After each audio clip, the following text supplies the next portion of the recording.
বলো। আজকে আমাদের বাড়িতে অনেক বড় ভূমিকম্প হয়েছিল। আমি সে জায়গায় পড়ে গেছিলাম ভূমিকম্পের ভয়ে। তুমি কোথায় ছিলা তখন? আমি ছিলাম দুয়ারে। ঘরে ছিলা? কি করতেছিলা ওখানে তুমি? দেখতেছিলাম কি দেখতেছিলে? এই স্টিল বেচা। স্টিল বেচা? হুম ভাঙিওয়ালারা কি করতেছে এগুলো দেখতেছিলে? হুম ভয় পাইছো?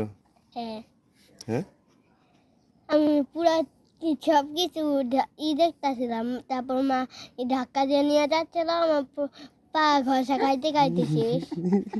মা টেনে নিয়ে যাচ্ছিল না? ব্যথা পাইছো তখন? স্যান্ডেল ঘষা খাইছিল। এখন যদি রাতে আবার ভূমিকম্প হয় তাহলে কি করবে? আমি বিছনা থেকে পড়ে যাব।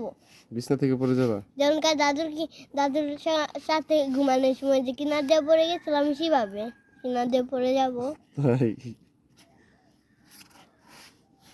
ঈশ্বরের কাছে প্রার্থনা করো যেন সবাই সুস্থ থাকে, ভালো থাকে, কারোর জন্য কোনো সমস্যা না হয়, আর যেন ভূমিকম্প না হয়। ঠিক আছে?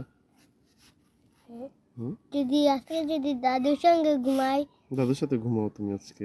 ঘুমাইলে তারপর আর রাতের বেলা যদি আবার ভূমিকম্প আসে, আমি আবারও সেই কিনার দিয়ে পড়ে যাব।